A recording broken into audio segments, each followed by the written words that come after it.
Hola, ¿qué tal? ¿Cómo están? Buenas tardes. Pues aquí ya un poco mejor de la garganta. Todavía no bien, pero ya un poco mejor. Y con el gusto de saludarlos. He estado pensando y de una vez se los comento que tal vez estas emisiones comiencen a ser a partir de hoy cada 15 días. La razón es que tengo mucho trabajo y no me da tiempo de prepararlas como yo quisiera para poder buscar la información con más detalle como a mí me gusta, porque tengo de repente angustia de que no he podido hacer la búsqueda como yo quiero y no he podido revisar tal libro o buscar tal cosa que me interesa y que quiero mostrarles y ya falta, híjole, ya es súper tarde y yo no lo tengo y me empiezo como a angustiar. Entonces, estoy pensando muy seriamente en que próximo sea dentro de 15 días y no dentro de 8 como estamos acostumbrados durante las últimas veintitantas semanas, que ya son muchas. Entonces, dicho lo cual, vamos a comenzar a platicar hoy, ya por fin del Zócalo en el siglo XX. Habíamos dicho la vez pasada que tendríamos que comentar un poquito más sobre esta situación tan espantosa que fue para el centro de la ciudad principalmente, pero para todo el país.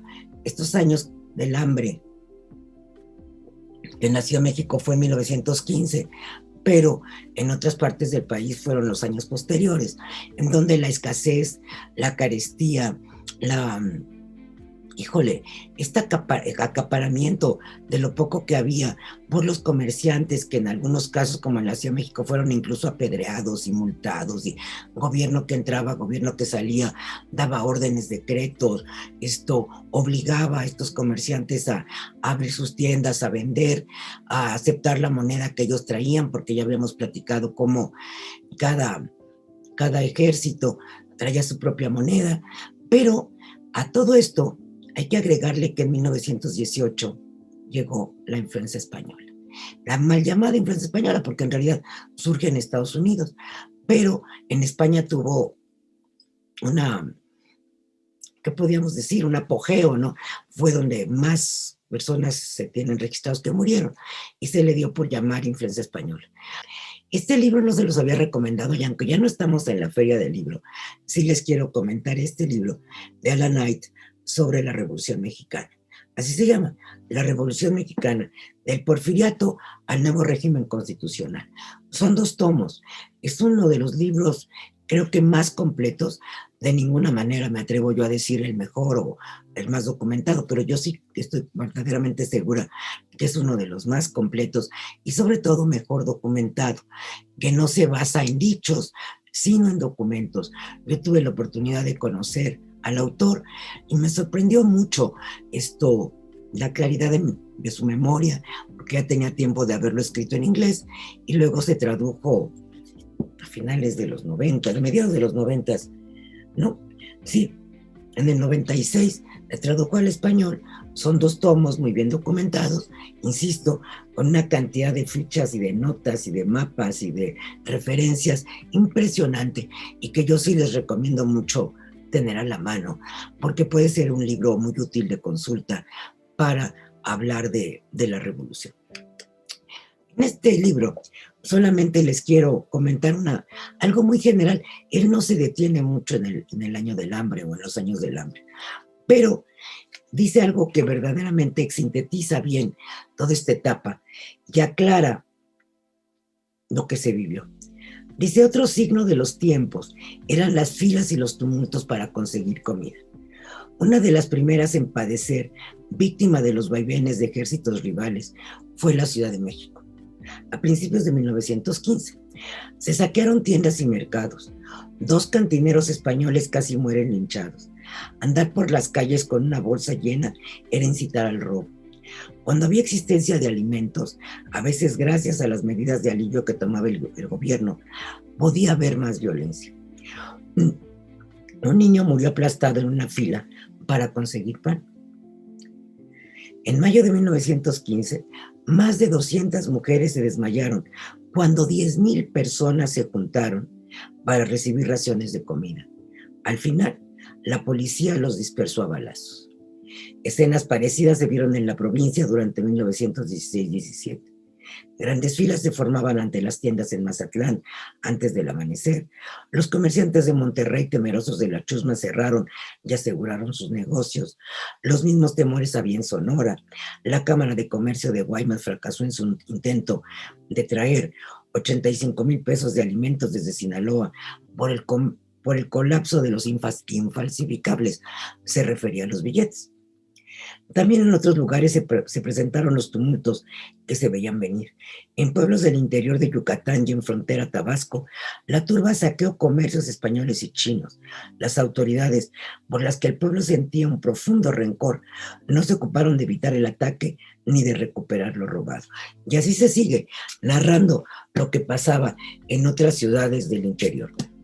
Ya no me voy a detener aquí, ya hemos hablado mucho de esto y les acabo de comentar que en 1918 llegó, pues, para rematar toda esta etapa tan complicada, a pesar de que en el 1917 ya se había establecido el gobierno de Carranza, pero ya constitucionalmente, porque acuérdense que en Querétaro, en febrero de 1917, se promulga la nueva constitución, de tal manera que Carranza ya establece un gobierno constitucional legítimo que pretende durar hasta el 1920-21, pero en 1920, en mayo, 1920, 21 de mayo, Carranza es asesinado en Tlaxcalaltongo, Puebla, lugar serrano, muy complicado, abrupto, pues, podríamos decir así, en donde se le tiende una celada cuando él iba rumbo a Veracruz por segunda vez a tratar de defender su gobierno ante el impulso ya de la fuerza de otros ejércitos que se habían levantado en su contra y ante la separación, pues, de este ejército, de este gobierno constitucionalista de Álvaro Obregón, que pretendía la presidencia. En efecto, Obregón va a llegar en 1920 al poder y ya podemos decir que a partir de entonces, más o menos, la situación se tranquiliza. Ahora sí, a lo mejor no creo, iba yo a decir que esta sesión nos resultaba un poco más corta, pero lo dudo, porque aquí les tenía yo un artículo, lo de la influencia española, que sí me llamó muchísimo la atención. Algunas cifras, porque se parecen mucho a lo que estamos padeciendo el día de hoy, ¿no? Dice que la epidemia se presentó en México, es un artículo largo, ahorita les digo, son dos mujeres las autoras, y se llaman Lourdes Morfín y América Molina del Villar, y salió publicada en una revista que se llama Desacatos. Yo la encontré digitalmente en el número 32 de enero-abril de 2010, en las páginas 121, 144. Entonces, dice aquí que entre la guerra civil, la pandemia y la migración, se murieron entre 1910 y 21, 450,000 personas, en México. O sea, nada más para que se den una pequeña idea. Loco dice que la epidemia se presentó en México durante la segunda ola europea, en octubre de 1918. Primero atacó las poblaciones del norte y se extendió a lo largo del país a gran velocidad. Dice, los registros de defunciones en la Ciudad de México, del archivo del Hospital General en la Ciudad de México, quedó notificado que en el mes de octubre de 1918 se elevaron las defunciones y que éstas se incrementaron de manera significativa en noviembre. El 5 de noviembre se publicó en la primera plana del Demócrata la siguiente noticia: la mortalidad en México aumentó un 200% en octubre. La causa dominante de este aumento en el número de defunciones se le conocía, ya lo decimos, como la influenza española. Las causas declaradas eran en su mayoría gripe y neumonía, seguidas de bronconeumonía y bronquitis, todas afecciones respiratorias de gravedad. La primera muerte cercana a la Ciudad de México se dio en la Villa de Guadalupe, cuando un soldado enfermó el 10 de octubre, y en tan solo en la semana del 18 al 25 de ese mes, de octubre del 18, se hablaba de 200 personas enfermas. Para finales de octubre, los reporteros mencionaron el contagio de 45% de los 3,000 pobladores del lugar, es decir, de la villa, y la muerte de entre 18 y 20 personas por día. Aquí ya dice que en el Distrito Federal la epidemia gripal atacó a 100,000 personas. Ya no les quiero leer más porque es un drama que estamos viviendo actualmente, pero es una situación que complicó muchísimo la vida. Yo de veras que pienso que toda la gente, que yo sí llegué a conocer a muchas personas que vivieron en esa época, yo les decía la vez pasada, siendo niños, cómo lograron sobrevivir, ir a la escuela, tener estudios, terminarlos o trabajar, porque realmente fue una etapa, yo pienso en mis abuelos, Dios mío, cómo le hicieron para mantener a sus hijas aquí en la Ciudad de México en esos terribles años, ¿no? Realmente son situaciones que los que la dejan a uno pensando, qué situación tan difícil. Y nosotros hoy nos quejamos cuando, pues, no tenemos, digo, la situación es gravísima, la enfermedad ha sido catastrófica, pero tenemos muchas maneras de sobrevivir. Hay muchísimos más hospitales. En aquel tiempo estaba el Hospital General y las beneficencias, es decir, la beneficencia española, por ejemplo, creo que ya existía. No, sí, ya existía, porque vimos algunas fotos en las fiestas del centenario. Existían algunos otros, creo que ya existía el Hospital Francés, si no me equivoco, y existían algunas otras, pero realmente muy pocos hospitales. La mayoría tenía que enfrentar la epidemia, la enfermedad, perdón, en su casa, y pues el riesgo de contagio pues era brutal. Esto, obviamente no había medicamentos en ese momento. Después pues ya se han conseguido para la influenza, pues ya hay. Esto, mucho menos hablar de una vacuna. Pues acababan de salir de los estragos del hambre. Muchas tiendas habían quebrado, como han sucedido ahora, pero digo que nosotros estamos mucho mejor porque, pues, los que hemos tenido la oportunidad, y gracias a Dios, de seguir trabajando, pues, con dificultades y todo, pero trabajamos desde nuestra casa, y hay muchos más medios de protegerse, de cuidarse, conocemos más de las enfermedades, hay más maneras de prevenirse, sabemos bien que, pues, hay cosas que debemos seguir, prácticas, sanidad, que nos han recomendado todos los días y que debemos de seguir, porque pues entendemos bien que aunque ya hay más negocios abiertos, ya se puede, ciertamente hay más libertad para moverse, eso no quiere decir que debamos de bajar la guardia. Tenemos que seguir usando el cubrebocas, tenemos que guardar distancia, tenemos que evitar aglomeraciones, vaya, tenemos que seguir cuidándonos para no llegar a casos catastróficos, ¿no? Como los que se vivieron también en la Ciudad de México en 1918. Para, para ejemplificar un poquito esto, tengo algunas imágenes que les quiero mostrar.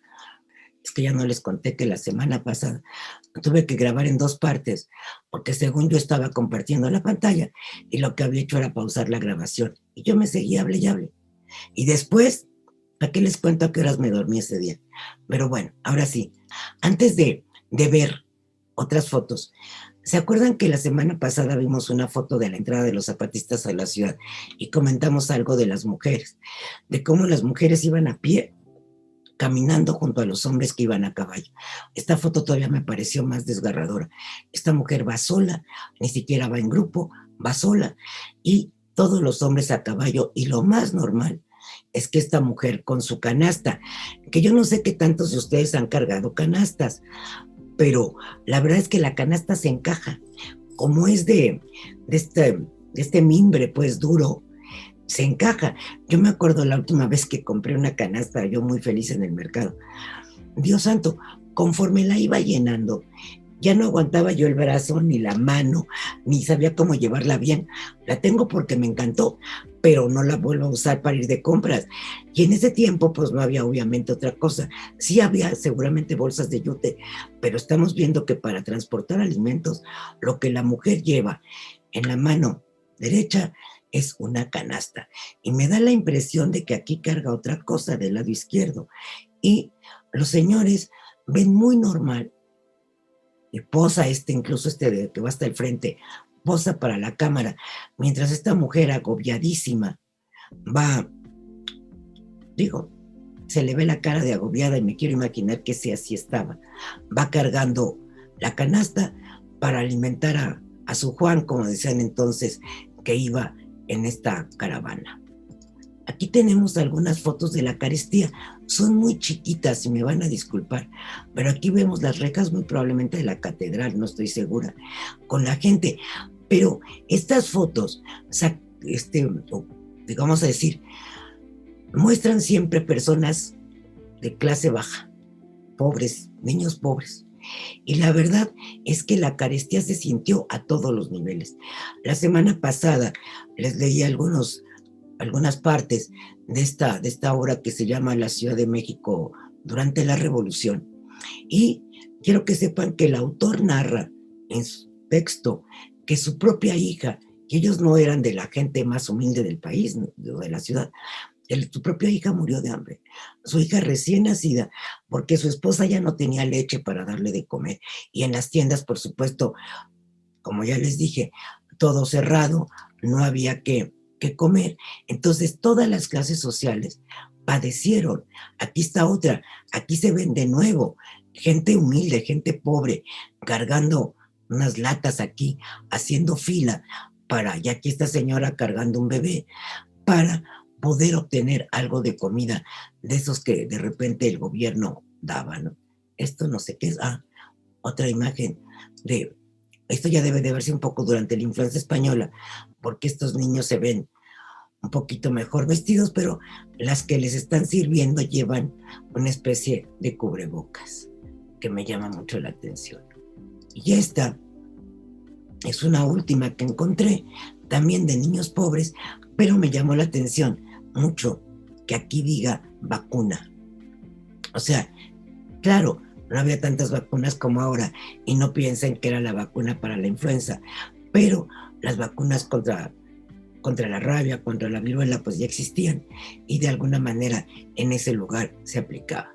Entonces, hablando así del hambre, del año ese terrible de 15, donde, insisto, ya lo habíamos platicado, que la gente, aunque tuviera dinero, costales de billetes, no tenían manera de hacerlos valer, porque primero comenzaron por eso, ahí empezó prácticamente a sufrirse los estragos, porque los comerciantes pues no querían aceptar esos billetes, que cada quien que llegaba, cada fuerza revolucionaria que llegaba, los cambiaba. Llegaron a ver, incluso lo comentamos, unos cartoncitos que hagan de cuenta de las kermeses, que ni siquiera podíamos decir que parecieran billetes. Hubo billetes muchos, y luego los revalidaban poniéndoles sellos. Pero ni así, los comerciantes no quisieron aceptar nada de esto. Vamos a pasar ahora a ver, ya no tanto a leer, a ver imágenes que nos recuerden que nos recuerden un poquito los cambios que se dieron en la ciudad, porque les acabo de decir, a partir de 20, después del asesinato de Carranza, bueno, hay un periodo muy interesante, que es el periodo de Adolfo de la Huerta. Adolfo de la Huerta es nombrado como presidente interino, y supuestamente digo así porque eso se preveía, que solamente fuera como transitorio para poder dar paso a las elecciones, de las que al fin de cuentas salió triunfante Álvaro Obregón. Pero en realidad, de la Huerta hizo mucho más. Tengo ahorita en mente, de manera así rápida, que de la Huerta abre de nuevo la universidad. Y eso se dice fácil, pero fue algo fantástico, porque en meses que estuvo, hizo transformaciones importantes, pero les repito, me viene a la mente ahorita lo de pacificó al país, logró que Villa se tranquilizara, le pusiera las armas. Villa va a recibir a cambio la hacienda de Canutillo, si no me equivoco, allá en el norte, y se licencia a sus tropas. Eso también fue un logro en tan poquitos meses, porque Carranza muere en mayo y Obregón llega en diciembre. O sea, unos cuantos meses, casi los que llevamos encerrados nosotros en casa, ¿no? Y después ya da pie a las elecciones. Pero esto de la reapertura de la universidad es fantástico. Es fantástico porque Carranza la había cerrado y la había convertido en un departamento universitario dependiente de la Secretaría de Educación. Y La propia Secretaría de Educación, creada por Justo Sierra, pues no fue impulsada por Carranza tampoco para nada. Había prácticamente deshecho la obra de Sierra. Y fue muy importante porque José Vasconcelos es nombrado rector de la universidad. Él es entonces el que crea el lema y el escudo de Por mi raza hablará el espíritu, y el escudo con el águila y el cóndor, con el mapa de América Latina. Es realmente fantástico porque desde allí, desde la universidad, Vasconcelos va a iniciar dos campañas fantásticas. Bueno, primero recuerdo que cuando él pronuncia su discurso de toma de posesión, él va a decir una frase lapidaria, con eso empieza, y dice: llego con tristeza a este montón de ruinas, de lo que alguna vez fue uno de los ministerios más importantes de América. Y es cierto, o sea, Carranza había reducido a ruinas el ministerio creado por Justo Sierra, la universidad creada por Sierra, ya tampoco, también era ruina. Entonces, Vasconcelos llega con este ímpetu juvenil, porque tenía 20 y tantos años, 29, si no me equivoco, cuando ocupa la rectoría, o a lo mejor 39. A ver, había nacido en 82 y 39. Sí, porque de 82 a 1900 ya tenía 28, 18 más 20, 39, sí, 39, 38, 39. De cualquier manera era muy joven. Llega a ser rector de la universidad, repito, y desde ahí emprende dos campañas fantásticas. Una, la edición de clásicos. Aquí tengo un clásico de Vasconcelos, déjenme parar, permítanme. Tengo tres, no tengo dos, porque tengo tres, pero el otro está muy, muy lejos, no lo alcanzo. Pero es que uno fue de reedición que hizo la UNAM después. Estos son los clásicos de Vasconcelos, estos libritos. De la Ilíada, este tiene la fecha de 1921, no les miento, y dice Universidad Nacional de México, 1921. Este librito es la Ilíada, y evidentemente la Odisea. Él se va a dedicar a hacer la edición de estos clásicos. En su momento fue muy criticado porque, ay Dios mío, la gente no tiene que comer, apenas si sabe leer, y Vasconcelos anda repartiendo las obras clásicas. Y el otro que tengo aquí es, no sé si lo veo, Las vidas paralelas de Plutarco. Sí, evidentemente eran las obras clásicas, pero Vasconcelos nos decía que no quería repartir basura, que quería repartir lo mejor, porque a la par empezó también desde la universidad la campaña más, no digo la que más abarcó, la más grande, pero yo creo que más importante, de alfabetización. Creo una campaña impresionante, de verdad, para alfabetizar al país. Los resultados no tengo estadísticas que me digan qué tanto funcionó esa campaña que inició desde la Revolución, pero creo todo un ejército de alfabetizadores. Y entonces, un niño de cuarto de primaria que pudiera demostrar que sabía leer y escribir, se podía convertir en alfabetizador. Y también los jóvenes universitarios, muy entusiastas, entre los que se encontraba Carlos Pellicer, y podrán encontrar algún relato que escribe Pellicer al respecto, que incluso cuenta que llegaban a las vecindades a gritar: viva, vengan, vengan, vengan, que les vamos a enseñar a leer, ¿no? Que les vamos a traer la cultura. Y digo, se rodeó de jóvenes brillantísimos.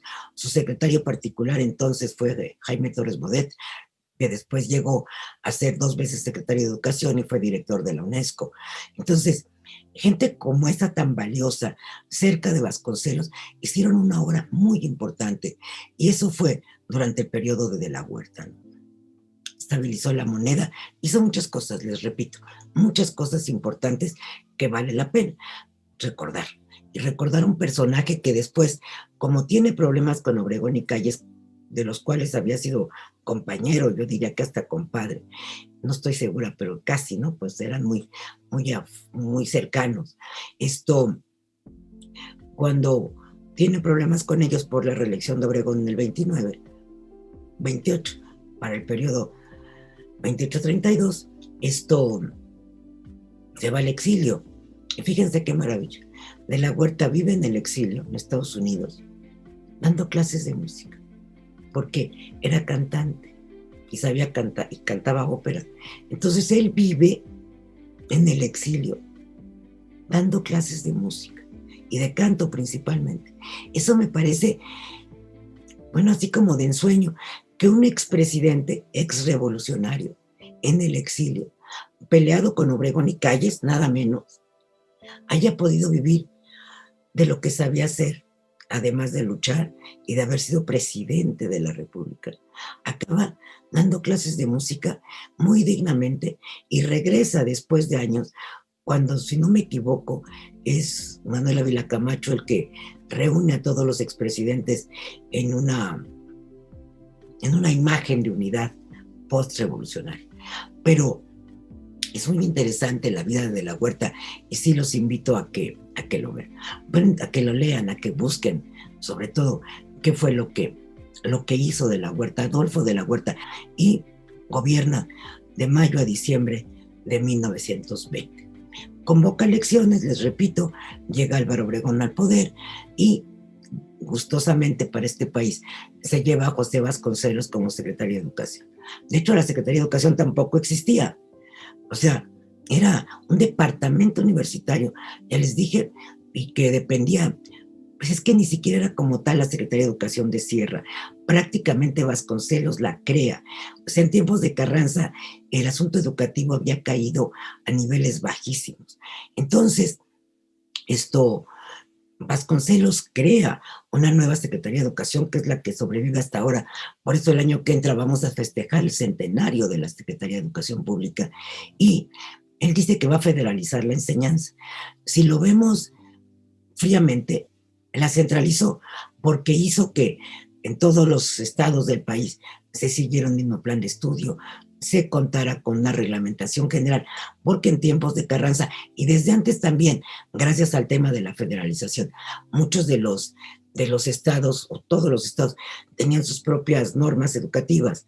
A partir de la llegada de Vasconcelos se va a unificar el programa educativo con dificultad, claro, pues entonces no había las facilidades de hoy, era mucho más difícil. Y él mismo va a seguir con esta campaña de publicaciones de una manera impresionante. Va a poner los talleres gráficos de la Nación, que se dedicaban a imprimir estampillas y libros oficiales, a publicar, a hacer libros para repartir. No se crea la Comisión de Libros de Texto. ¿Saben quién la crea? Esa la crea Jaime Torres Bodet, el que había sido su secretario particular, siendo un joven, muy, muy joven, y cuando él llega a ser secretario de Educación por segunda vez en tiempos de Adolfo López Mateos, entre 1958 y 64. Ese Jaime Torres Bodet, ese que había brevado de la mística de Vasconcelos, es el que va a crear la Comisión Nacional de Libros de Texto Gratuitos y el que emprende otra campaña muy importante de alfabetización en ese periodo, cuando es secretario de Educación.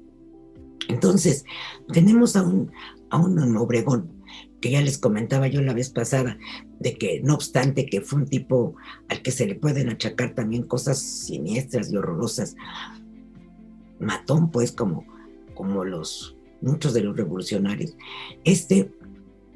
fue presidente y fue brillante, fue inteligente, logró en su mayor parte pacificar al país y pues se establece a costa de unos tratados espantosos que se llamaron los tratados de Bucareli con Estados Unidos, en donde pues ceden todas las pretensiones norteamericanas con tal de obtener el reconocimiento de Washington, porque saben que eso les va a generar pues un reconocimiento a nivel internacional muy importante y sobre todo desde entonces el comercio, ¿no? Si no te reconocen como gobierno, pues tienes un problema, pues digo, lo sabemos, donde Estados Unidos no tiene relaciones, los países están en crisis muy constantemente.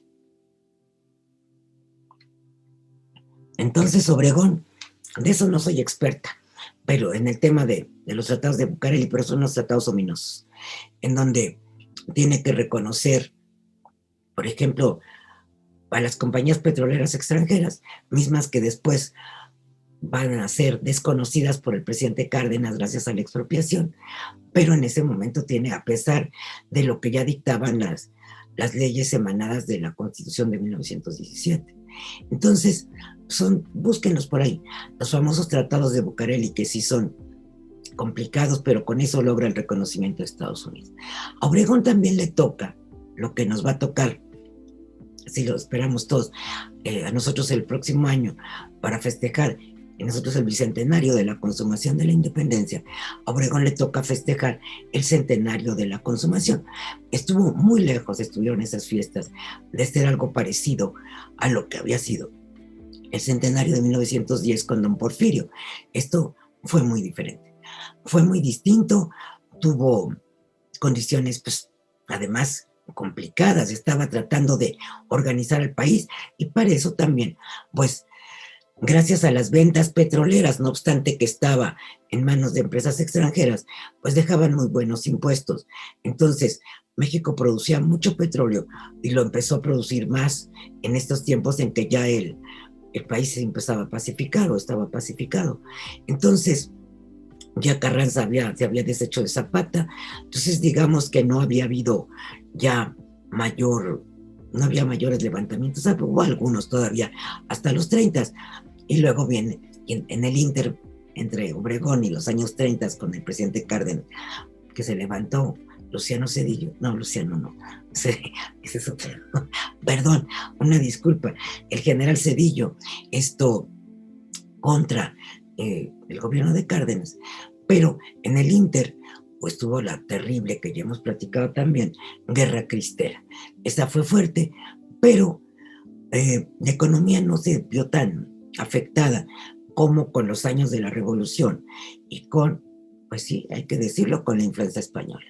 Entonces, a Obregón le toca festejar el centenario de la revolución, perdón, de la independencia. Entonces tengo por aquí unas imágenes que les voy a compartir. Aquí está. Aquí podemos ver que me encanta, perdón que no son tan grandes, es que no es fácil conseguir estas fotos. Y es muy chistoso. Encuentras en archivos y en tal muchísimas más fotos porfirianas que de estos tiempos en que la ciudad se empezó o el país se empezó a pacificar. Muchos de los fotógrafos seguramente ya habían muerto y además pues no había insumos suficientes, porque acuérdense que además en Europa acababa de pasar la Primera Guerra Mundial, que fue entre 14 y 18. Los europeos no estuvieron mejor que los mexicanos en ese sentido. Aquí podemos ver, esto me parece fantástica, por eso hasta se las muestro, a pesar de que está chiquita. Están las tribunas puestas enfrente del Palacio, reconocemos perfectamente la catedral, Palacio Nacional aquí, y un desfile de aviones, iba yo a decir avioncitos, pues sí, son realmente muy pequeños y los van arrastrando un camioncito, un coche que va para allá. Ustedes se fijan, el desfile avanza hacia acá. Y el cochecito este es el que los jala. Estos. Los va jalando hacia el otro lado. Y los aviones para nosotros hoy serían como de juguete. Y esos eran los aviones que en este momento se mostraban como parte de la Fuerza Aérea Mexicana. Es interesante porque Madero fue el primer presidente que voló, pero Villa es el primero que que utiliza un avión en una batalla. No puedo decir qué balas disparó, no puedo decir nada de eso, pero es el primero que utiliza un avión en una batalla, y Madero el primer presidente que utilizó un avión para cuando menos subirse y dar una vueltecita, ¿no? Porque no creo que haya ido más lejos. Pero estos aviones eran los de la Fuerza Aérea en 1921. Vamos a ver esta también es del Zócalo. Aquí se ven los desfiles, van pasando de Palacio o van llegando a Palacio. Pero este es 16 aquí al fondo, para que se me orienten. Esto es el Centro Mercantil. Esto es 16 de septiembre. Y aquí está el Palacio del Ayuntamiento, se ve poquito, pero es este. Esto es el Portal de las Flores que tiraron para abrir 20 de noviembre. Esto es el Zócalo, que acuérdense que la parte de jardín era muy chica comparado con lo que hoy es la plancha. Todo esto era para caminar y para que pasaran coches. Era más amplia que ahora. Y aquí viene el desfile hacia acá. Entonces, estos son los de 1921. Luego tenemos otro desfile del centenario. Ay, miren, esta sí está mucho mejor. Pero esta no es en el Zócalo. Aquí sí se ve mucho más orden, mucho más concierto. Aquí reconocemos, yo creo que todos ustedes reconocen muy bien lo que iba a ser el Palacio Legislativo, y hoy es el Monumento a la Revolución, donde está el Museo de la Revolución. Que tanto les he comentado que vale la pena que vean. Aquí está la casa que fue de Ignacio de la Torre y Mier, que después les conté, bueno, que era el yerno de don Porfirio, y cuya casa fue tomada por los carrancistas o los obregonistas durante la ocupación de la Ciudad de México. Pero ya para ese tiempo, ya a ver si lo crezco y ven un poquito más. Espérenme tantito. Aquí está, y dice Lotería Nacional. Ya esta casa estaba ocupada por la Lotería Nacional para la Beneficencia Pública. Entonces ya estaba tomada por la Lotería y ya esto ya no era, por supuesto, jamás se la devolvieron a sus dueños originales. El gobierno la había tomado y no tuvo ningún empacho en después hacer la sede de la Lotería. Después la tiran y es aquí donde está precisamente el edificio actual de la Lotería. Prácticamente, con excepción del monumento y de la escultura de Carlos IV, o sea, el caballito que está aquí y que ahora fue movida a las calles, bueno, desde 1979 se movió a la calle de Tacuba, enfrente del Palacio de Minería y enfrente también del Museo Nacional de Arte. Todo lo demás, pues desafortunadamente no existe. Nada de lo que vemos aquí existe. La casa está magnífica, insisto, fue demolida y en su lugar construido el edificio de la Lotería que conocemos ahora. Todo esto se tiró. Este era el edificio de Relaciones Exteriores, que también se tiró cuando se abrió la continuación del Paseo de la Reforma, que es aquí lo que tenemos a mano derecha por donde viene el desfile. Fíjense cómo, de veras que la situación era crítica, porque hasta los toldos tienen anuncios. El Palacio de Hierro, la cerveza no sé qué, Corona. O sea, estaban patrocinando hasta los toldos porque no había dinero. Esta no es Relaciones, ¿eh? ¿O sí? No, creo que Relaciones es el edificio de junto. De cualquier manera ya no existe. Todos estos tres fueron demolidos. Es que yo quería ver el letrero, porque me acuerdo que decía, he visto fotos, no es que yo haya conocido el edificio, que decía Secretaría de Relaciones. Y si no, pues es el de junto, pero estaba en este tramo que fue demolido para ampliar Reforma. Ninguna de estas casas sobrevive. Y aquí está este desfile, sí, aquí sí mucho más ordenado. Y la gente, pues feliz de que la vida estuviera regresando a las calles. Esta foto me gusta, no porque tenga que ver con el desfile, sino sí con la época. Y nos enseña la original fachada del Centro Mercantil, que hoy es el Hotel de la Ciudad de México, en la esquina de pues, Plaza de la Constitución y 16 de septiembre. ¿Por qué se lo señalo? Porque todo esto fue cubierto después con tezontle, cuando en los años 30 se unificaron todos los edificios del Zócalo, queriéndole quitar la imagen porfiriana que tenía. Entonces, dejó de tener esta imagen, sobreviven las columnas, pero es muy distinto. La imagen original del Centro Mercantil está del lado de 16 de septiembre. Esta parte, esta fachada, fue muy modificada en los años 30. Esta foto es de la Ciudad de México en el tiempo, la página de mis amigos. Esta foto también es muy buena. Esta es obviamente el Zócalo, también en esta misma época. Esta nos permite ver un Zócalo mojado, con muchos coches, seguramente algunos de estos de alquiler. Todavía había caballos, bueno, había transporte de tracción, lo que le llamaban también transporte de sangre, cosa que, sí, si no me equivoco, así se llamaba, transporte de sangre, que se me hace una cosa muy fea, era porque, pues, por los caballos, porque eran con animales. Y vemos aquí, esta tarde lluviosa, se mantienen de alguna manera los edificios, pero más que todo se mantiene la imagen, ¿eh? No son ya los mismos edificios, aunque sí los portales de aquí sí se conservan los originales. Aquí está el Palacio del Ayuntamiento con solo 2 pisos, es hasta el tiempo de Abelardo Rodríguez, que se le agrega un tercero y se termina hasta el gobierno ¿de quién será? Pues después de Abelardo de Cárdenas o hasta el de Ávila Camacho, que se termina el, el tercer piso del Palacio del Ayuntamiento tal como ahora lo conocemos.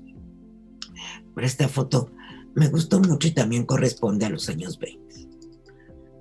Esta otra foto, también de los 20, nos permite ver cómo estaban los jardines del Zócalo y cómo lo que fue realmente el Zócalo, este espacio magnífico gigantesco que iba a ser la base de la columna, bueno, que fue, o se construye para ser la base de la columna de la independencia mandada con su pretendido, que pretendió construir Santana, aunque él sí la manda a construir, pero pues no la termina nunca.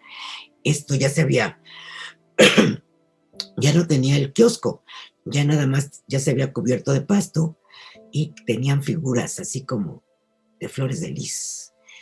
Los Pegasos, que habían estado en Bellas Artes, pero arriba. Y yo no me explico en qué alarde de ingeniería los bajaron, porque estaban a un lado de la cúpula. Y claro, como Bellas Artes se comenzó a hundir, y aunque el Bellas Artes se termina hasta los años 30, ¿sí? Pero la construcción a tramos y con dificultades había seguido hasta 1917. Y yo creo que el gobierno de Obregón, ante la situación de que aquello se hundía, bajaron los Pegasos y los colocaron en estos pedestales a un costado, en los 4 costados del Zócalo, donde para mi gusto se veían bastante bien, lucían bastante. Y aquí todavía, pues obviamente no se abría 20 de noviembre y vemos aquí el famosísimo Portal de las Flores. Esta foto también me gusta mucho, es del lente de el alemán Hugo Breme, en donde nos permite ver en los 20 la cantidad de gente que vendía sus productos en el Zócalo. Allí van los tranvías, ahí está el Palacio Municipal, vemos a este señor vendiendo flores, y me recuerdan mucho las imágenes de la época colonial. O sea, los indígenas vendiendo, los indígenas estos de calzón blanco que tanto nos recuerdan a los zapatistas del 14, del 15, que entraron en varias ocasiones a la ciudad y que lejos de dar miedo, dieron pena, porque la gente los esperaba como verdaderos hordas de salvajes y resultaron ser muy humildes. Los salvajes fueron los carrancistas. Eso sí, llegaron y arrasaron con las casas, los zapatistas no. Aquí los tenemos y aquí tenemos pues, obviamente a otros campesinos vendiendo lo que traían de los pueblos vecinos, tan vecinos y tan cercanos como Ixtacalco, Ixtapalapa, o ya más lejanos como Xochimilco, Tláhuac, Chalco, etcétera. Ya de Milpalta ni hablamos porque yo creo que no alcanzaban a llegar a vender hasta acá. Vendían en Xochimilco tal vez. Esta foto me gusta mucho porque es de los 20 y es la famosa Plaza del Volador. Este es un costado de Palacio. Si mal no la ubico, es la Plaza del Volador, donde se construyó después la Suprema Corte de Justicia y donde había estado el Mercado del Volador. Aquí se alcanzan a ver restos de la universidad, esa universidad que había demolido desde 1908 Justo Sierra, y aquí alcanzamos a ver estos, son unos arcos de la antigua universidad, que no me explico cómo se había quedado así, pero se queda así hasta los 30. Estos coches son de los 20 y no nos dejarán mentir, aquí se ven estas ruinas, estas partes, ¿no?, de la universidad. Este ya lo conocemos, pero me gusta verlo de frente. El Portal de las Flores Atrás se alcanza a ver el puerto de Liverpool, porque acuérdense que Liverpool tenía todo estaba por el lado de Venustiano Carranza, y esto se alcanzan a ver las letras que estaban anunciadas hacia acá, hacia el Zócalo, pero en realidad la entrada estaba del otro lado. Ya para las fechas en que se demuele con motivo de la construcción de 20 de noviembre, ya Liverpool tenía un anexo que fue lo que le permitió sobrevivir. Y esta otra fotito chica, pero muy bonita. Otra vez vemos uno de los Pegasos aquí. Esta es la desembocadura de 5 de Mayo. No, de Madero. Y aquí está Palacio Nacional enfrente, la cúpula magnífica de Santa Teresa y los Pegasos, uno de los Pegasos, aquí está el otro, enseñoreando el Zócalo de la Ciudad de México. Vamos a después a ver algunas de las imágenes más representativas de de los años 40. Tenemos poquitas, estoy hablando en plural, porque ya les he dicho muchas veces que gran parte de las fotos que tengo me las han prestado, me las han regalado, me las han facilitado, me han ayudado a encontrarlas principalmente mis amigos de la Ciudad de México en el tiempo. Y ahorita vamos a pasar a ver unas fotos del Museo Archivo de la Fotografía que prácticamente desde que empezamos con el tema del Zócalo me han ido mandando cada vez más.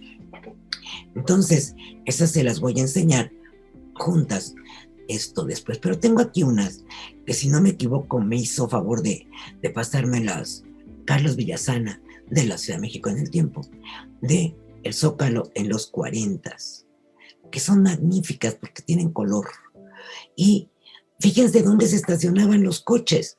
Eran tan grande el espacio entre el jardín y los edificios. Ahora creció la plancha, pero que aquí los coches estacionaban a su antojo con comodidad, y acá también, y a la mitad pasaban los tranvías.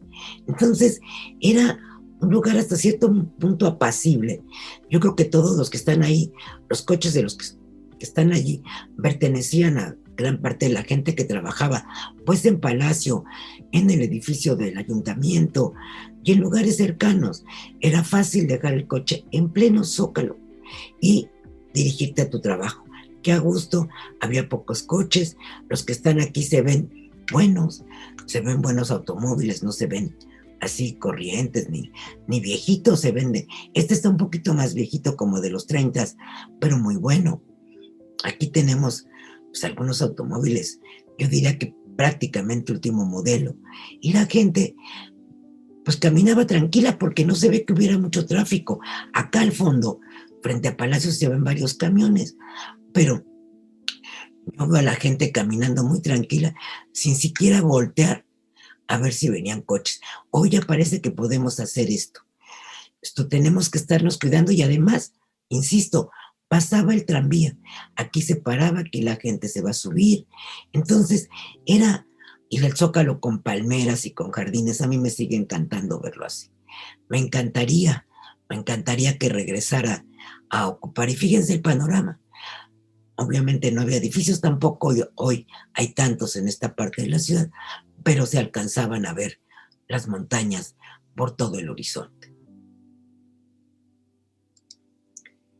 Aquí tenemos uno de 1942, este es blanco y negro, pero nos muestra lo mismo. Lo que estábamos diciendo, la gente caminando, los coches ahí estacionados, el tranvía, las palmeras, el Palacio y los camiones aquí enfrente, pero poco movimiento. La gente llegaba, dejaba su coche y todo el mundo tan tranquilo. Aquí hay otros de 47, esta es muy bonita. Ya con 20 de noviembre abierto, obviamente, estos camiones de pasajeros que vienen, y si se dan cuenta, 20 de noviembre era de doble sentido. Ahora es imposible que fuera doble sentido porque se redujo mucho a raíz de que pusieron el carril de las bicicletas, las mesitas para que la gente se siente a tomar algo. Entonces se redujo mucho el ancho de 20 de noviembre, cuya finalidad era pues hacer fluida la circulación. De cualquier manera nos permite tener una vista hermosa de la catedral, como vemos en esta imagen. Y otra más, de la misma época, que se las quise pasar, no solamente porque se repite lo mismo que ya vimos, sino porque, además de todo lo que ya comentamos, aquí estaba la gente que va a ofrecer sus servicios, mismos que ahora, y hasta antes de la pandemia, porque no he vuelto al Zócalo. Bueno, he vuelto al Palacio del Ayuntamiento, pero por razones de trabajo, pero no he ido a caminar a ver si siguen todas estas personas que ofrecen sus trabajos, que se colocaban en las rejas de catedral del lado de la Plaza del Empedradillo, es decir, del lado del Monte de Piedad. Pero en ese tiempo, por lo que podemos ver, tranquilamente se paraban allí entre coches, tranvías, pues seguramente pues, por dónde pasaban los coches, no sé, pero allí están como muy estacionados y muy tranquilos esperando que alguien vaya a contratarlos. Entonces, tenemos, ya se me está volviendo a cerrar la garganta. Es que sí me lo han de creer, llevo todo el día hablando. Entonces, de todo el día hablar y en la noche grabar, sí es como complicadito, pero he seguido tomando medicamento. Entonces, vamos a ver ahora estas fotos que les tengo comentadas del Museo Archivo de la Fotografía. Esta se me antoja que vean primero. Tenemos que ya las vimos en otra ocasión cuando hablamos de 20 de noviembre, pero aquí está la demolición del famoso Portal de las Flores, la que nos va a dar paso a 20 de noviembre. Podemos ver, estas fotos son del Museo Archivo de la Fotografía, Guatemala 34, en donde se pueden hacer consultas, pueden hablar por teléfono todavía ahorita. No sé si ya abrieron la parte correspondiente a archivo, la parte correspondiente al museo ya está abierta, pero pueden acceder vía telefónica, por internet, por su página de Facebook, pueden hacer consultas y preguntar si ya se pueden consultar las imágenes. Aquí tenemos los restos que quedaban del Portal de las Flores conforme se demolió para dar paso a la apertura de 20 de noviembre. Aquí tenemos ya esta construcción de acero fantástica. Fíjense, me llama mucho la atención porque fue un edificio muy bien construido, como estamos dándonos cuenta aquí, o aparentemente muy bien construido. Y sin embargo, con el temblor del 17 sufrió algunos estragos. Se tuvo que, bueno, con el del 85 también. No se cayó ni nada, pero miren, qué buena construcción aparentemente tenía. Tal vez los cimientos no fueron lo suficientemente firmes como se pensaba, pero aquí ya estaba abierto 20 de noviembre. Aquí al fondo vemos que ya hay coches, pero obviamente este edificio tardó en construirse, ¿no? Entonces la calle ya la gente circulaba, ya estaba el nuevo Liverpool, si es esto, en funcionamiento, y el edificio estaba en plena construcción.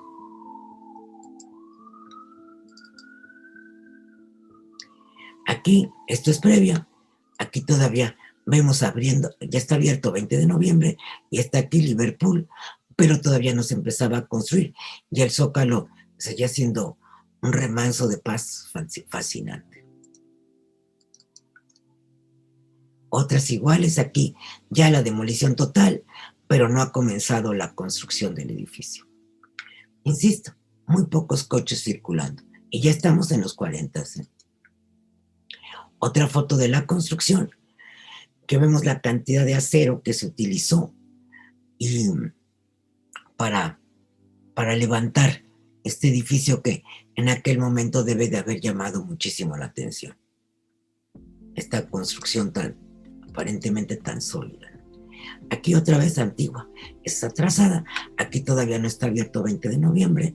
Están demoliendo todas estas edificaciones y el Portal de las Flores. Ahora vamos a pasar a ver algunas no, estos son 57, aquí hay una del 38, con el Zócalo, con el Palacio del Ayuntamiento iluminado, fantástico, pero fantástico. Como ¿Cómo iluminaban entonces? A mí me llama mucho la atención. El gasto era inmenso. Estamos hablando del 38, pleno gobierno del general Cárdenas, que él había llegado en 36 y sale en 40, y y el edificio estaba perfectamente iluminado y muy bonito. Tenemos otras del 57, a ver, esta no dice de qué año es. A 44, ya vimos algunas de los 40, miren qué bonita foto, con el reflejo de la iluminación en la lluvia, ¿no? En los charcos que había dejado la lluvia, ¿no? Lo húmedo, lo mojado del Zócalo. Es hermoso. Esta foto es fantástica. Esta también será de 30 y tantos, 44. Bueno, va. Los dos edificios ya concluidos. Fíjense, está concluido ya y le están aumentando el piso. Entonces todavía falta que le coloquen los torreones, que este es el antiguo edificio del ayuntamiento, en donde ahora recibe la doctora Sheinbaum, y están todavía en obra colocándole los torreones que venían desde tiempos de don Porfirio. Esto es del 44 también. Pues es la misma que ya vimos. Y ya estas son de los 50. Antes de los 50, déjenme ver si tienen fecha. 58, 53. Es que había uno que yo les quería enseñar. Esto. Los del centenario del himno nacional. No es que se esté viendo ahí en el momento que se festejó el centenario, pero son de septiembre del 54, cuando el Zócalo se engalanó para recibir a los niños de todas las escuelas. Obviamente se seleccionaron, pero si ven aquí, me da la impresión de que hay gradas que se estaban preparando para el día siguiente. Aquí. Porque en estos días se celebró, fíjense, aquí ya hicieron el primer recorte del Zócalo, de la base de la columna de la Independencia, del Zócalo. Aquí le recortaron para meter muy feito, hasta bandera que tenemos aquí, con esta como escalinata tan feita. Eso sí está muy feo. Rompieron aquí el Zócalo original, que se había mantenido desde 1843 hasta 1950 y tantos, vamos a ponerle también 53, y estamos hablando aquí del gobierno de Adolfo Ruiz Cortines. Esta es una. Otra, se ve que ya que algunas personas, tal vez algunos trabajos, adaptándola para el festejo, ya no había árboles, fíjense, ya nada más prados, ya no estaban las palmeras, ya solo quedó una pobre y triste palmera acá, pero ya había empezado un proceso de transformación triste. Ya ni una, así, solo esta palmerita de acá, ya no quedan árboles, ya no hay bancas, al menos no se ven.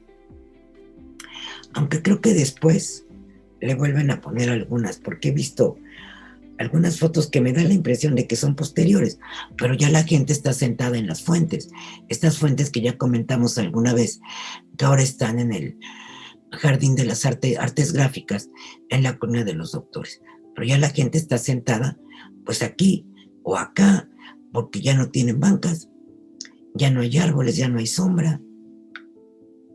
Sí había donde sentarse, pero a la fuente. En el momento que la fuente empezara a funcionar, pues con permiso, ya no me puedo quedar aquí. Entonces, aquí dice jardines y fuentes, déjenme ver qué hay aquí. Bueno, algunas ya las vimos. Esta debe de ser, miren, cuando todavía había algunas palmeritas y cómo están arreglando estos jardines, ¿no? Se regaba con ganas. No lo podemos negar. Esta se ve hermosa. Ya tampoco tenía, pues más que la palmera del centro, ya que hay algunas que permanecen del lado del Monte de Piedad, digamos, del Empedradillo. Pero qué bonita y qué apacible. Y las montañas allá atrás tan bonitas, atrás de Catedral. Yo les aseguro, porque las he visto, que el día que está despejado, todavía se pueden ver montañas atrás de Catedral, pero ya es muy difícil que esté despejado a ese nivel para distinguir las montañas, pero cuando está despejado, bien, váyanse a dar una vuelta al Zócalo. La vista es espléndida. Miren, aquí sí estaba funcionando la fuente, pero no alcanzaba a mojar a los cansados citadinos que se habían ido a sentar allí. Es muy bonito. Estas imágenes ya cambiaron, ya no es la vida de los 40, ya se modificó, ya hay mucho más movimiento, ya ya no hay coches estacionados en el Zócalo, ya hay como una banquetita aquí en medio, cosa que ya no existe hoy, seguramente para los peatones, ¿no? Que pudiéramos cruzar la calle, pero ya está como un poco descuidado, ya no se ve, y sobre todo se extraña mucho los árboles, se extrañan. Muy parecidas, ya cambió el modelo de los tranvías, y es de los 50, y que van a permanecer idénticos, nada más que al final de su vida como tranvías, los van a pintar de anaranjado al igual que el metro. Pero ya fueron muy poquitos los que alcanzaron esa etapa. Del mismo día, seguramente, el fotógrafo, acuérdense que en el Museo Archivo de la Fotografía están las fotos que pertenecieron a la Dirección de Comunicación Social del Departamento del Distrito Federal. Entonces se me hace que fue un mismo día en que le encargaron al fotógrafo una serie de imágenes del Zócalo. Miren, aquí tiraron un edificio, aquí ya está lo que les digo del centro mercantil, todavía la tienda, pero ya se había modificado muchos aspectos. Le habían quitado los leones, le habían puesto el tezontle y pues se modificó bastante su fisonomía. Y aquí están construyendo un edificio y dos que, como los disfrazan de tezontle, nos hace parecer que son antiguos, pero no lo son. Otra de el mismo día y el mismo fotógrafo. Bueno, ya, son casi iguales todas, qué barbaridad.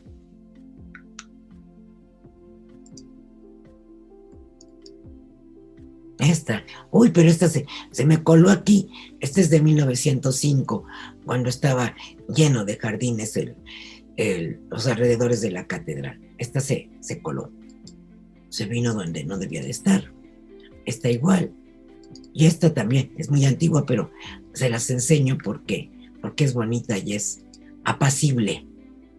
Esto, en los desfiles, vamos a ver algunos desfiles que son muy característicos. Miren, estos desfiles, a ver si tiene fecha, déjenme ver. Dice 1938.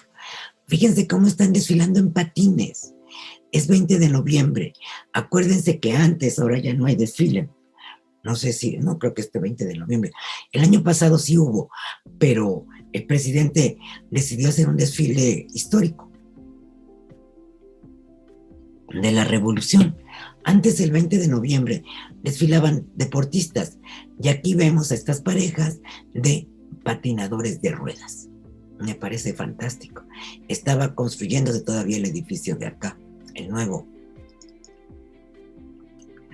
Aquí en este templetito que vimos tan feo, están haciendo los honores a la bandera, la ceremonia cívica de 1950.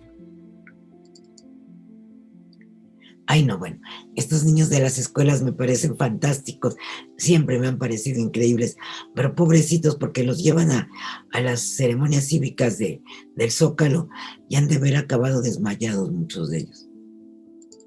Esta que viene es del 47, fíjense cómo aquí 47 es plena época de Miguel Alemán, pero aquí la imagen militar es impresionante. El 47, pues aquí dice, ceremonia en el Zócalo, traslado de las cenizas de los niños héroes, septiembre 14 de 1947. Sí, fueron muy famosas esas fiestas, porque fue el centenario de la batalla de Chapultepec. Yo dudo mucho, pero tampoco soy experta en exhumaciones ni en restos, que lo que hayan encontrado por algún lado fueran las cenizas de los niños héroes.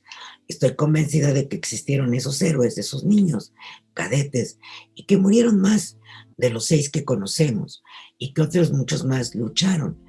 Pero de allí haber encontrado sus restos, pues dudo mucho cómo los hayan podido identificar. Sin embargo, se hicieron estas grandes ceremonias, porque eso sí, el Zócalo se va a caracterizar en los años 20 por las celebraciones cívicas, los desfiles, las conmemoraciones como este caso.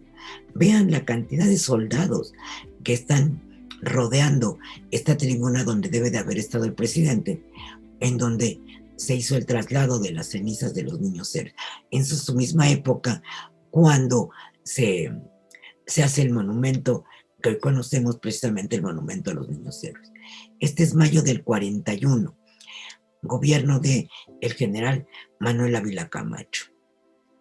Dice, los asesinados de Chicago siguen, asesinados de Chicago, se refieren a los trabajadores de Chicago, que son los que dieron origen a la celebración del Día del Trabajo. Entonces, esto evidentemente debe de haber sido uno de los desfiles del Día del Trabajo, que durante años y desde entonces con toda certeza, quienes desfilaban eran los burócratas, eran la gente del gobierno que asociada en particulares que se asociaban en los sindicatos creados por el propio gobierno y bajo la Confederación de Trabajadores de México, la famosa CTM, que dirigió durante muchísimos años Fidel Velázquez, hasta que falleció, y la CTM ya prácticamente, aunque existe de nombre, ya no tiene la fuerza que tuvo entonces y desde la época del general Cárdenas. Otro desfile de 1 de mayo. Vean la cantidad de gente que tenía que desfilar. Y aquí vemos a los jóvenes cadetes del colegio militar. No, perdón, del servicio militar. Lo sé porque este uniforme se utilizó durante muchísimos años para los cadetes del colegio. Aquí había sillas. Para la gente que estaba en estas sillas, pues no podía ver nada. Con esta... es que iban en 2 filas. Los cadetes como que dividían. ¡Qué barbaridad! Es un gentío impresionante. Ustedes pueden ver la cantidad de gente que desfilaba en esas conmemoraciones oficiales del Día del Trabajo. Esto, desfile deportivo, 1948, 20 de noviembre. Esta obviamente es una tabla gimnástica. 48, de nuevo Miguel Alemán. ¡Qué cantidad de niños, de niñas, parece ser todas mujeres! Todas se les ven con falda. Sí, miren. Yo creo que todas eran niñas, pobres. Seguramente se acordaron toda su vida de esa tabla gimnástica, pero, híjole, qué pesado. Esto es septiembre 16, pero no tiene año. Un desfile militar del 16 de septiembre con estos tanques que seguramente venían entrando por 20 de noviembre. Este otro desfile deportivo, vean esto, qué maravilla. Esto es 46. 46-52 fue Obregón. Dije Obregón, Alemán, pero dice 20 de noviembre, todavía no tomaba posesión Alemán, estaba todavía Ávila Camacho. Pero vean estos jóvenes atletas y la patria aquí, quiero suponerme que es la patria, la que va aquí, no se arriesgaba tanto como las jóvenes mujeres del desfile del centenario del 10. Aquí están los veteranos de la revolución, trabajadores del gobierno del Distrito Federal. Y estás haciendo aquí alarde de su buen cuerpo. Y atrás unas mujeres vestidas, no de china poblana, pero con algún traje indígena. Fantástico. Otro desfile, este es más antiguo.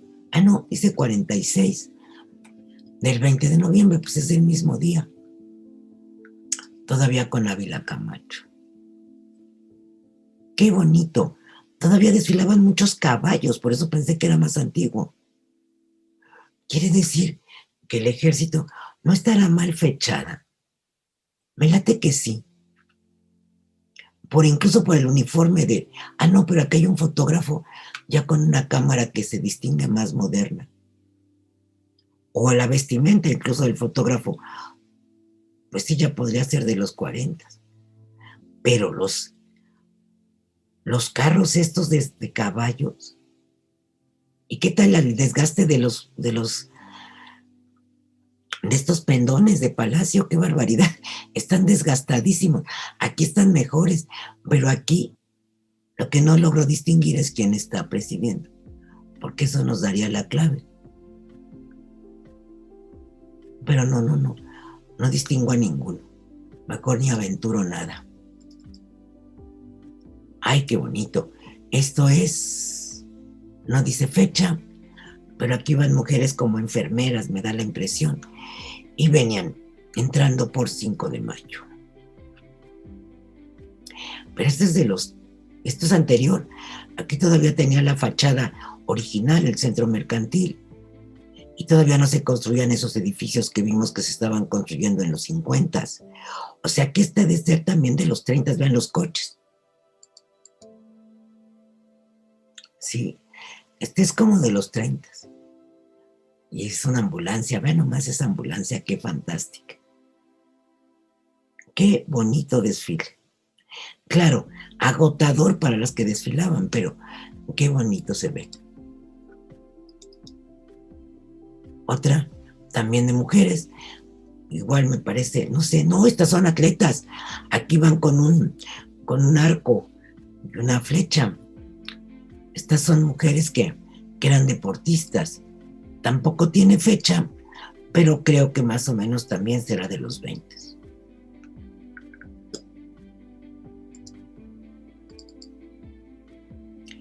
Esto, 39, primer aniversario de la expropiación petrolera. Acuérdense que en la expropiación, bueno, fueron unas manifestaciones 20 veces más grandes que esta, no cabía la gente en el Zócalo. Esto es desde Palacio hacia allá. Esto es el frente de Palacio. Estos son todavía los edificios originales, aunque ya le veo aquí un copete a este de Tardán, que es donde todavía se siguen vendiendo se seguían vendiendo los sombreros. El petróleo, ni un paso atrás en la expropiación, la liberación económica del país. Esto fue en el 39, todavía, por supuesto, con Cárdenas en la presidencia. Otro desfile, primer aniversario de la expropiación. Vean cómo va llegando la gente. Y aquí van, pues, militares o policías. Aquí desfilando rumbo a Palacio para sumarse a esta cantidad de gente que ya estaba frente a Palacio Nacional. Otros, no me digas, esto está fantástico, los beisbolistas. Esto dice 39. Tal vez un poquito antes, porque todavía no se construye el edificio de acá. Todavía tiene anuncios. Y vemos estos beisbolistas fantásticos en este desfile de 20 de noviembre. Y aquí un niño. Uy, qué bonito. Qué bonitos desfiles. Espero que estén disfrutando las fotos como yo. Miren aquí el bailable en pleno Zócalo, también 20 de noviembre de 39. O sea que frente al presidente bailaban y después pues seguramente seguirían avanzando, pero ya aquí ya es otra cosa que no les dije de Vasconcelos. Vasconcelos va a traer a la ciudad los bailes típicos y los trajes típicos para las representaciones escolares, deportivas, todo. O sea, hasta antes de eso, hasta antes de que llegara Vasconcelos, las festividades escolares eran con bailes, pues digamos un minuet, un baile traído de Europa, que había sido la costumbre desde mediados del 19, y Vasconcelos va a traer el folclore nacional a las escuelas de la capital. Entonces ya no es raro ver en los 30 estas danzas aquí. Ay, no, por favor, vean estas motos. Ay, no, están maravillosas. Esto es ya de 59, qué modernos. Ya es mucho más acá de lo que veníamos viendo. Pero vean qué tal. No me explico una persecución a bordo de esa moto con copiloto, pero a lo mejor era nada más de inspección. Pero qué bonita foto, qué cantidad de gente, y ahí sí ya estaba terminado el edificio nuevo del ayuntamiento. Esto también es 59, estos jeeps ya fantásticos. Esto ya es en el gobierno de López Mateos y cambia todo. Aquí ya está construida la Suprema Corte de Justicia y ya vemos hasta las fotos. O sea, el tipo de película con que se tomaron estas fotografías es muy distinta a lo que venimos viendo. Aquí hasta brilla. Esto también de 59, vean los bomberos, ya que modernos, prácticamente es el mismo uniforme que usan ahora, si no de gala, pues. Y ya los camiones muy bien equipados, muy modernos. El presidente López Mateos sí trae muchos avances y su regente este es de 68, ya vean las minifaldas, aunque seguían siendo pues desfiles oficiales. Estas son actrices de la ANDA, desfile obrero de 1968. Aquí dice la ANDA, Asociación Nacional de Actores. Les digo, todos los ya estaban desfilando ante Díaz Ordaz y ya había pasado no, todavía no venían las manifestaciones estudiantiles ni nada de eso, pero iban muy felices aquí marchando estas actrices. El sindicato del departamento del Distrito Federal, esto también los 60, sí, 68. Les repito, ya era con Gustavo Díaz Ordaz en la presidencia.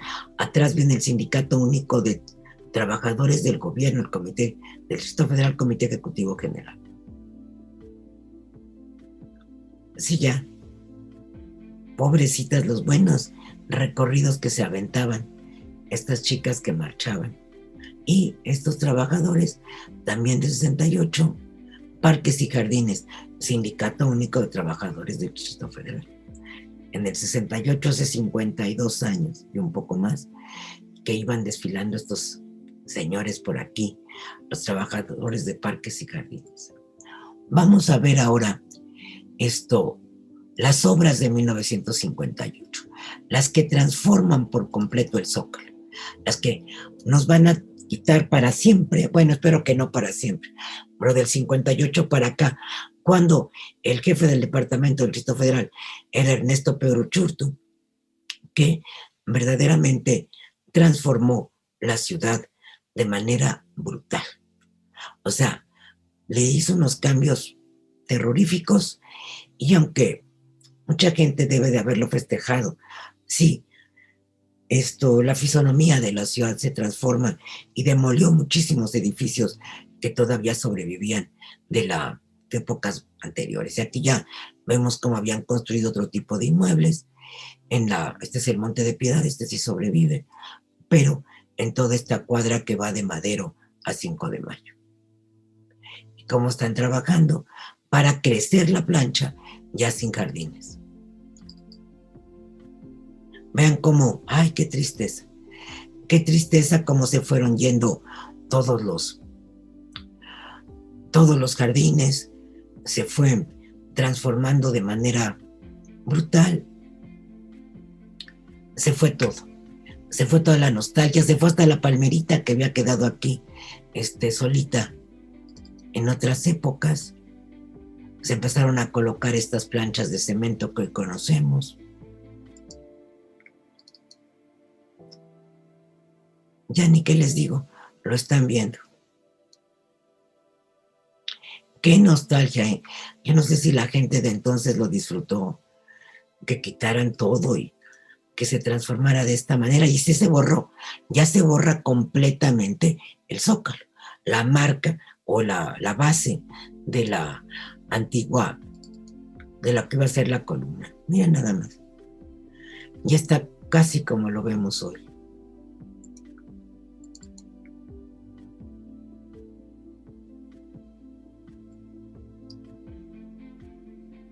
ya muy triste, muy sin vida, muy propio para manifestaciones, pero muy X dirían. Los famosísimos cocodrilos, estos taxis que por tener ese dibujo que parecían dientes, se les llamaban cocodrilos. Eran los taxis de los 50. Y duraron más porque sí los recuerdo. Miren nada más. Bastante pasible, todavía no tanto tráfico, pero vean cómo están allí, ya aplanando todo lo que habían sido jardines. Colocando las planchas de cemento. Me voy a ir rápido porque ya vi qué horas son, ya vi cuánto tiempo llevamos. Todavía les quiero enseñar un archivo más.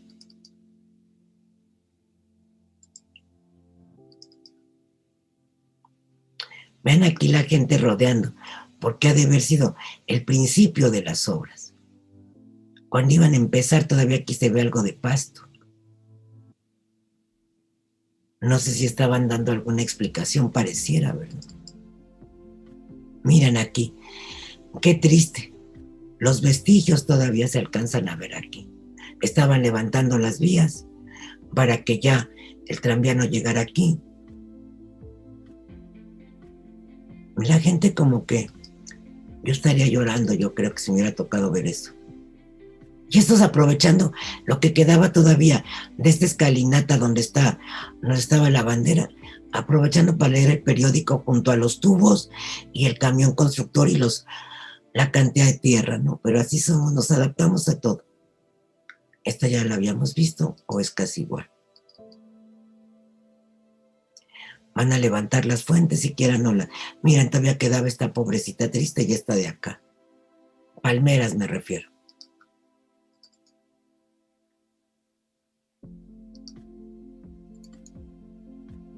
Esta ya la habíamos visto, es anterior. Igual.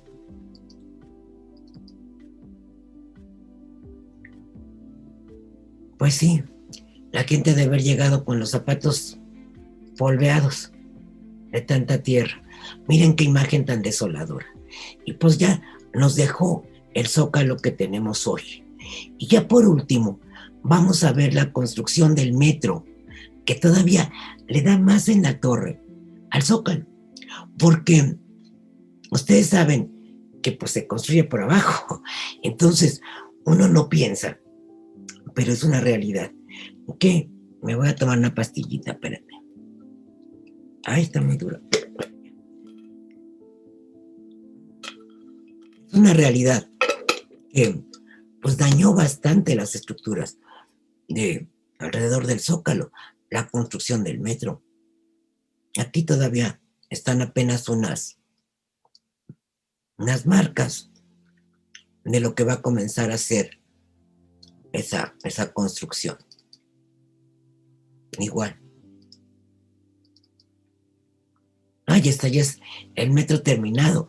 Vean qué bonito de cuando se inauguran las maquetas y tal. Esto está muy bonito. Vean aquí la obra.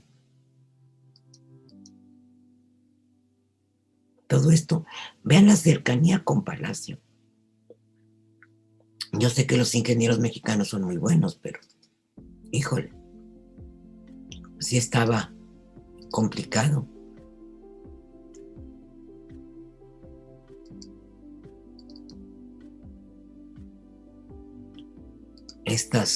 Esta cantidad de trabajos, esta es muy explícita.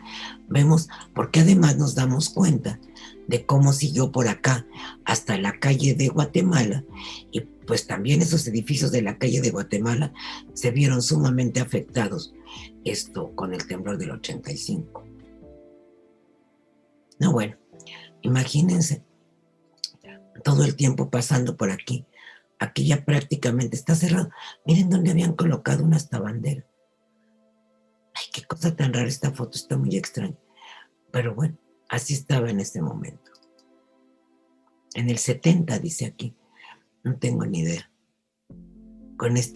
Esto ya era el tiempo de Luis Echeverría. Pero esta banquetota inmensa con los coches pasando por aquí.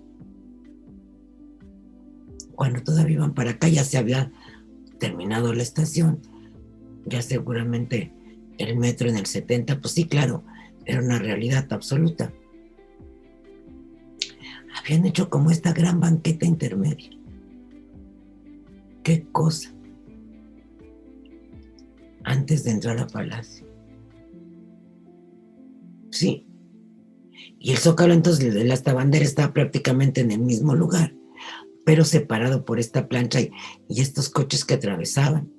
Qué cosa tan extraña. Ahora ya no está así, por supuesto. Vean, y todo esto se pierde. Pero fíjense, hay algo que es muy notable. Miren qué chueca está esta casa, que si no me equivoco, puedo equivocarme, claro está.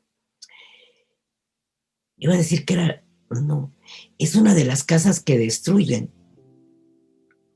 para descubrir el Templo Mayor, que fue en los años 80.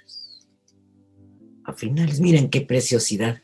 La estación del metro terminada, recién nuevecita, brillante, espaciosa. Esto sí, ¿cómo no le iba a gustar a la gente? Imagínense. Y ya para terminar, tengo unas muy buenas de las manifestaciones estudiantiles del 68. Estas son de agosto del 68. Ven la cantidad de camiones en los que llegaban los estudiantes a manifestarse allí en el Zócalo.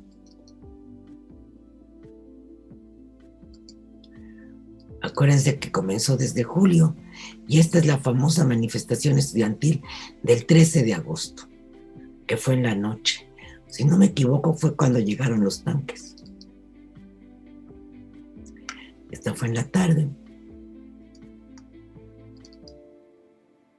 Miren, allí están los coches de los soldados. Bueno, los camiones del ejército. Vean en la noche, vean la cantidad de gente, de jóvenes estudiantes protestando en el Zócalo, en la Plaza Mayor de la Ciudad de México, agosto 13 del 68. Vean qué magníficas fotos, que le agradezco mucho a Eduardo Ancira y a Daniel Vargas que nos han hecho favor de enviarnos estas, ¿no? Vean qué bonitas fotos. Pero qué espectáculo, ¿no? Qué impresión. Ahí nos damos cuenta, y claro, esto fue un poco más temprano, de cómo estaban allí para recibirlos, ¿no? Sigue siendo, este dice agosto 27, ya es otra fecha. Ahí a los soldados leyendo lo que habían pegado en Palacio. Y aquí hay que hacer honor a quien honor merece. Esta imagen que vemos aquí es de Demetrio Vallejo, el líder de los ferrocarrileros, que estaba preso desde los movimientos de maestros y de ferrocarrileros de 1958. Habían sido apresados tanto él, líder de los ferrocarrileros, como Otón Salazar, líder de los maestros. Habían estado, entonces los estudiantes del 68, pues lo consideraban como era un preso político y exigían la libertad de Vallejo. Vean nada más qué fotos. Son estupendas, ¿eh? Realmente les agradezco mucho que me hayan mandado estas fotos, porque nos dan una idea con mucha claridad. Y eso que todavía estamos en agosto, esto también dice septiembre 13. Aquí ya había ido pues creciendo mucho, ¿no? Miren también, las mujeres y otra vez, libertad a los presos políticos, este es Vallejo. Y aquí dice, no quiero aventurar una sola palabra. Aquí no dice muere. No sé, pero vean estas jovencitas, allí trepadas en los coches, me encanta, con taconcitos, medias, bolsa, abrigo, en una manifestación.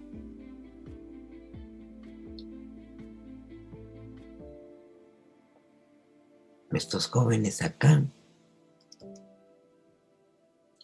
estas mismas, les digo hasta peinadita, muy mona, jóvenes que iban a manifestarse, iban a reclamar derechos, a pedir la libertad de Vallejo, libertad a los presos políticos.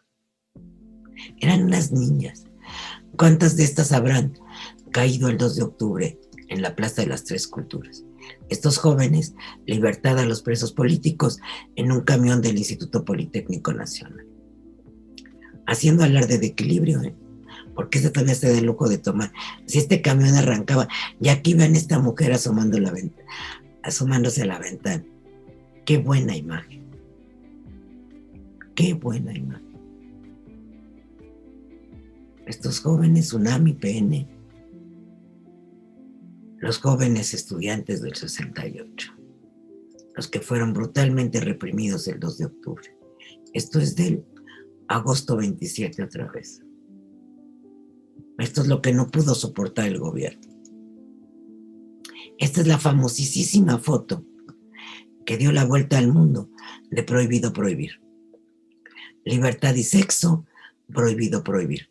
Esta fue realmente una foto muy, muy reconocida y que fue la imagen de estos movimientos del 68. Pero con esto de libertad y sexo, pues cualquiera de las buenas conciencias de entonces caía desmayada.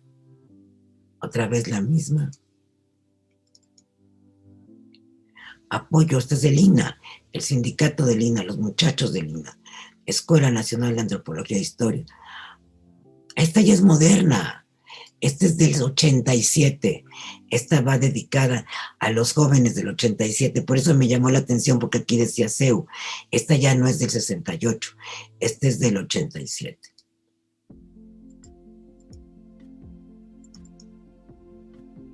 Sí, el comité de huelga y otra vez CEU 1987.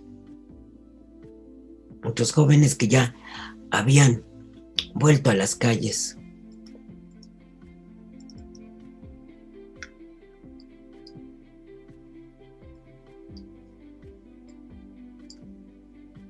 Vean qué bonito. Queremos periodistas honestos. Con esto terminamos hoy y seguramente en 15 días nos veremos con otro tema ya muy distinto, que ya no es el zócalo de la ciudad, sino hablaremos de otra parte de la ciudad o de algún inmueble, de algún edificio, de alguna cosa que nos llame la atención y a ustedes les guste. Muchísimas gracias por haberme acompañado y buenas noches.